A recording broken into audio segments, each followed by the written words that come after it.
Hello friends, welcome to my channel Meghu's physics. आज की video में हम मोशन चैप्टर के न्यूमेरिकल्स डिस्कस करेंगे। इसके बहुत सारे टॉपिक्स हमने पहले कवर कर लिए हैं। Distance, displacement, velocity, speed, distance time graph, velocity time graph, equations of motion etcetera. और आज हम उन सभी पर बेस्ड न्यूमेरिकल यहाँ पर सॉल्व करेंगे। ठीक है, तो चलिए स्टार्ट करते हैं पहले न्यूमेरिकल से। Sita जॉग्स from one end A to another end B of a straight road of 300 meter in 2 minute 30 second। ठीक है, सीता कोई लड़की है, वो किसी रोड के एक एंड ए से दूसरे एंड बी तक एक स्ट्रेट रोड में ट्रेवल कर रही है।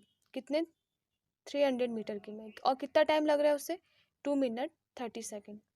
Then turns around and jogs 100 metre back to point C. ये देखिए, यहाँ से सीता ए पॉइंट से गई, ठीक है, 300 मीटर की डिस्टेंस उसने कवर करी। देन वो इतना ए से बी तक जाने में उसे कितना टाइम लगा? 2 मिनट 30 सेकेंड। उसके बाद वो रिटर्न हुई और पॉइंट सी तक गई, 100 मीटर की डिस्टेंस कवर करी। कितने मिनट में? 1 मिनट में। ठीक है, what are Sita's average speed and average velocity. हमने क्या निकालना है? सीता की average speed and average velocity को फाइंड आउट करना है। First from A to B and then A to C. पहले ए टू बी पॉइंट तक हमने एवरेज वेलोसिटी और एवरेज स्पीड निकालनी है, फिर हमने ए से सी पॉइंट तक average speed and average velocity निकालनी है। तो चलिए पहले फ्रॉम ए टू बी देखते हैं। देखिए, ए पॉइंट से लेके बी पॉइंट तक जो एवरेज स्पीड होगी वो एवरेज वेलोसिटी के बराबर होगी। ऐसा क्यों होगा? क्योंकि डिस्टेंस इक्वल टू डिस्प्लेसमेंट है। यहाँ पर डिस्टेंस और डिस्प्लेसमेंट एक ही है, क्योंकि शॉर्टेस्ट पाथ है। इससे ए से बी तक पहुँचने के लिए इससे शॉर्ट पाथ नहीं हो सकता, यही शॉर्टेस्ट पाथ है। इसलिए यही कवर्ड डिस्टेंस भी है और यही ए से बी तक का डिस्प्लेसमेंट भी है। ठीक है, और डायरेक्शन भी चेंज नहीं हो रही है ए से बी तक में, इसलिए एवरेज स्पीड और एवरेज वेलोसिटी बराबर हो जाएंगे। और उसको हम कैसे निकालेंगे? फॉर्मूला अप्लाई करके, टोटल डिस्टेंस कवर्ड अपॉन में टोटल टाइम टेकन। तो कितनी डिस्टेंस कवर्ड है? 300 मीटर, और कितना टाइम है? 150 सेकेंड। तो इससे कैलकुलेट करके 2 मीटर पर सेकेंड इसकी स्पीड आ गई। यही इसकी एवरेज स्पीड भी होगी और एवरेज वेलोसिटी भी होगी पॉइंट ए से बी तक। उसके बाद हम दूसरे सेक्शन उसमें दूसरे पार्ट में फ्रॉम ए टू सी उसकी स्पीड और एवरेज स्पीड और एवरेज वेलोसिटी कैलकुलेट करेंगे। देखिए, ए से सी तक में डिस्टेंस कवर्ड कितनी हो जाएगी? ए से पहले बी और फिर बी से सी, तो 300 प्लस 100 400 मीटर। उसके बाद नेट डिस्प्लेसमेंट कितना हुआ? क्योंकि वो घूम के फिर से इसी पॉइंट पर आ जा रही है।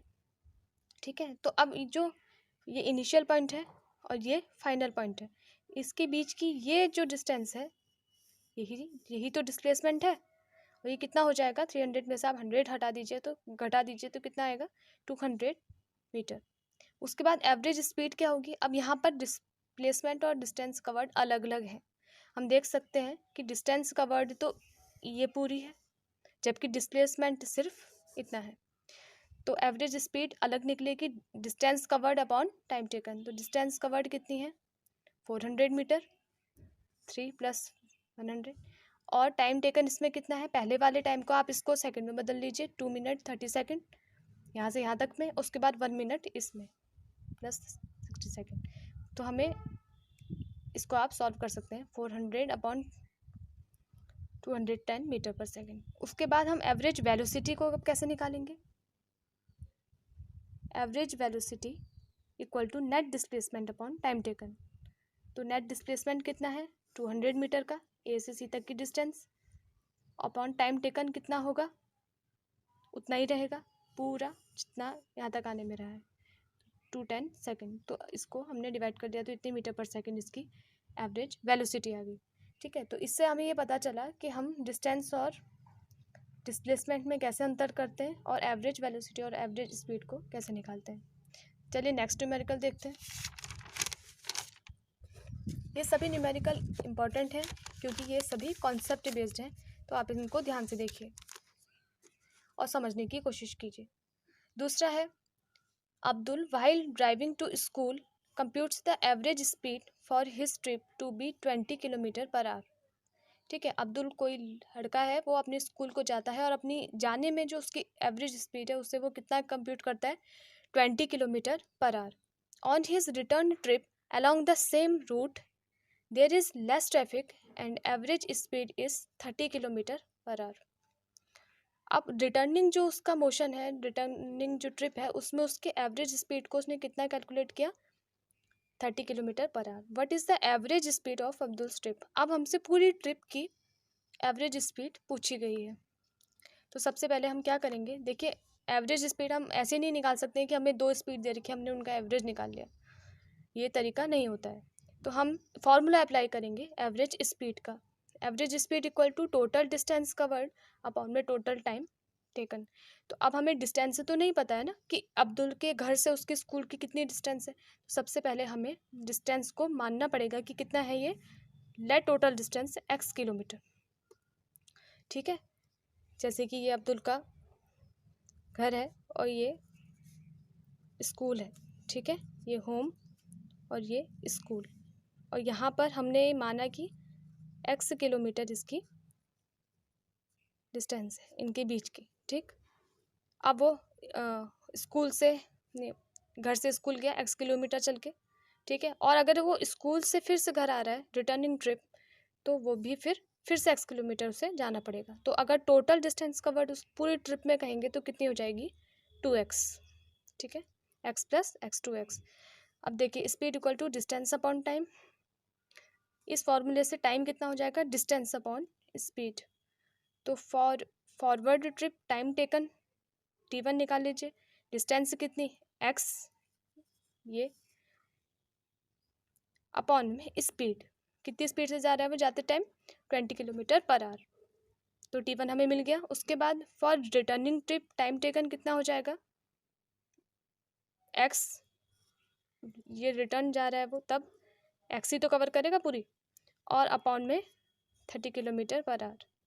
तो यहाँ से हमें दोनों जाने वाली ट्रिप का और रिटर्निंग ट्रिप दोनों का टाइम हमें पता चल गया. तो total time t equal to t1 plus t2 से हमने निकाल लिया x अपॉन 12 आवर.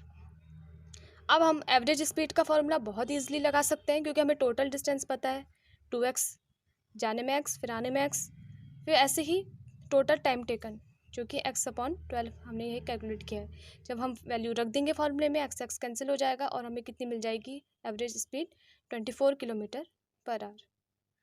ठीक है, तो हमने ये इससे इतना जाना कि जब एवरेज स्पीड हमें निकालनी है तो हमें उसका formula total distance covered upon total time taken ही यूज़ करना है, और उसमें सबसे पहले डिस्टेंस को कैलकुलेट करना है, फिर टाइम को कैलकुलेट करना है, फिर फॉर्मूले में पुट करना है.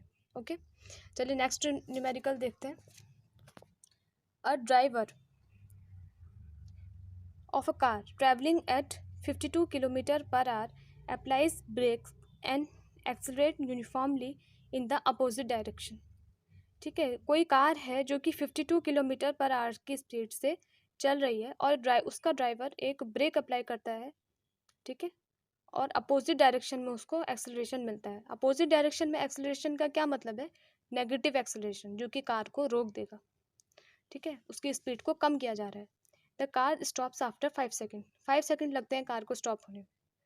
ठीक है, another driver going at 34 kilometre per hour in another car applies his brake slowly and stops 10 second. अब दूसरी कार जो है वो 34 किलोमीटर पर आवर की स्पीड से जा रही है और उसका ड्राइवर भी ब्रेक अप्लाई करता है और 10 सेकेंड कार को रुकने में लगते हैं. हमने क्या निकालना है, which of the two cars travelled farther after the brake were applied. हमने निकालना है कि कार ब्रेक लगने के बाद कितनी देर,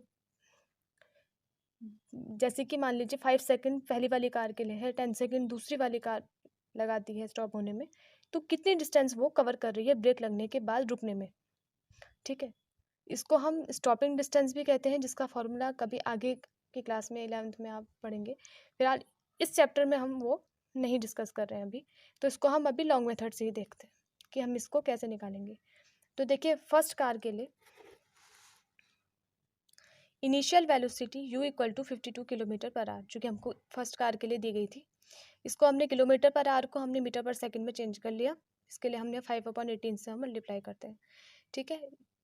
इसलिए करते हैं 5/18 से, आप कभी खुद मल्टीप्लाई करके देख सकते हैं कि 1 किलोमीटर में कितने मीटर होते हैं, 1000, और 1 घंटे में कितने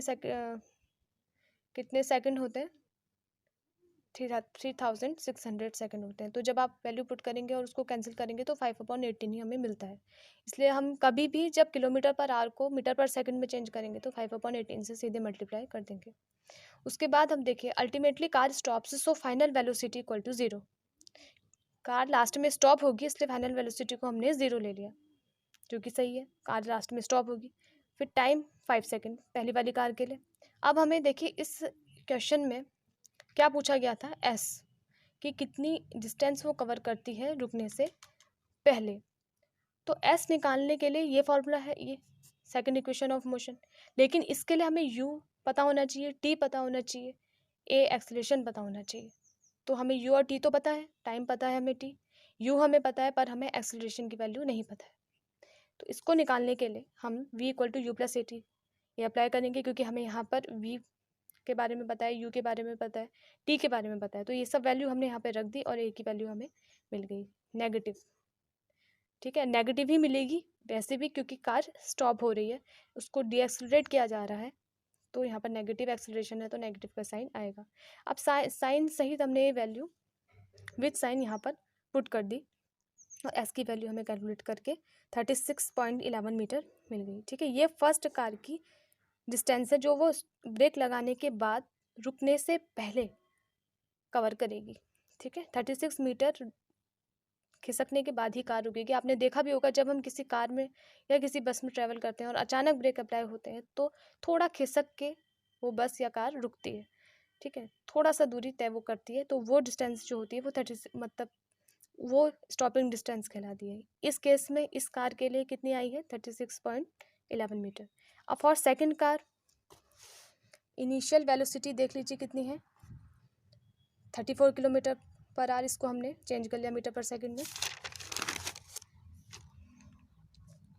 टाइम हमें 10 सेकंड दिया हुआ था कि कार दूसरी वाली कार 10 सेकंड का टाइम लेती है, स्टॉप हो जाती है तो फाइनल वेलोसिटी 0 होगी। वही सब हम करेंगे, ए की वैल्यू निकालेंगे, उसके बाद हम एस की वैल्यू निकालेंगे, ए की वैल्यू को रखें, और दूसरी कार के लिए ये स्पीड 47.22 मीटर आएगी, ठीक है। 10 सेकंड कार ट्रेवल्ड फार्दर, क्यों कह रहे हैं, क्योंकि दूसरी वाली डिस्टेंस ज़्यादा है। पहली वाली कितनी आई थी, 34 या 36.11 मीटर आई थी, और दूसरी वाली 47.22 मीटर आ रही है। तो इससे हमें पता चलता है कि हम स्टॉपिंग डिस्टेंस को कैसे कैलकुलेट करेंगे, ठीक है। चलिए नेक्स्ट न्यूमेरिकल देखते हैं। A ball is gently dropped from a height of 20 meter if its velocity increases uniformly at the rate of 10 meter per second square. With what velocity will it strike the ground?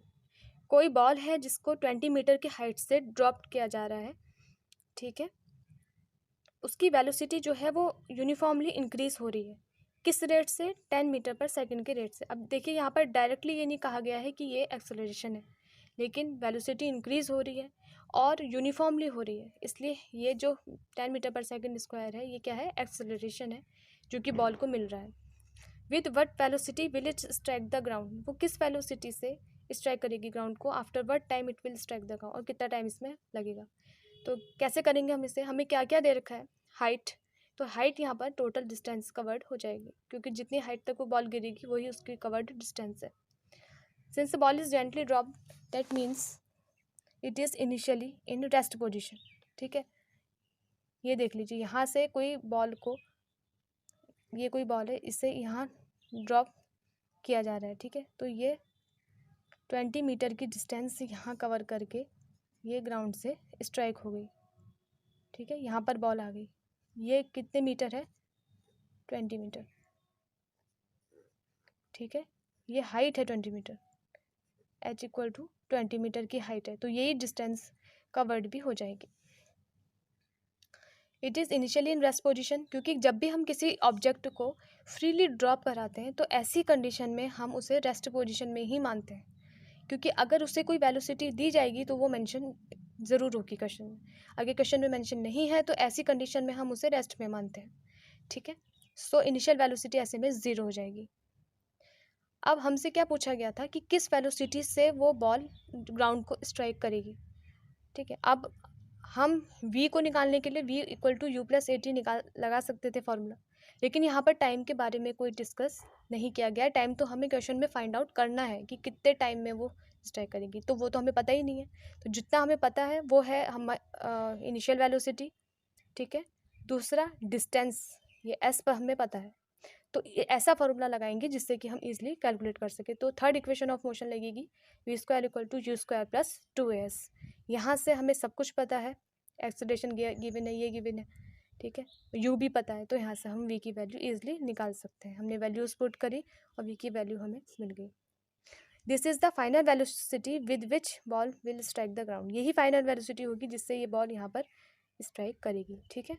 उसके बाद कितने time में करेगी, अब time को हम calculate कैसे करेंगे, जब हमें v पता है, ठीक है, u हमें पहले से पता है, a हमें पता है, तो हम v equal to U plus AT का फॉर्मूला लगा देंगे और टाइम हमें इजीली मिल जाएगा। हम टाइम को s equal to ut plus half AT square second equation of motion से भी निकाल सकते थे, लेकिन कैलकुलेशन लॉन्ग होगी और हमें ऐसा नहीं करना है, ठीक है। आप जब भी न्यूमेरिकल सॉल्व करें तो ईजी से ईजीएस्ट मेथड ढूंढने की कोशिश कीजिए, जिससे कि कैलकुलेशन भी कम हो और आपको रिजल्ट जल्दी मिले।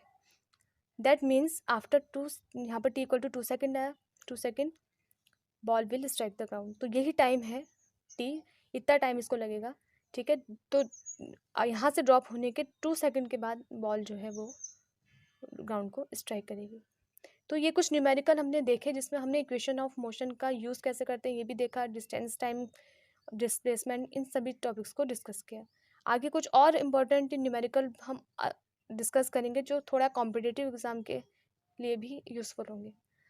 तो अगर आपको वीडियो पसंद आई हो तो प्लीज़ वीडियो को लाइक कर दीजिए और चैनल को सब्सक्राइब कर दीजिए ताकि हमें और अच्छी वीडियो बनाने का मोटिवेशन मिले। Thank you.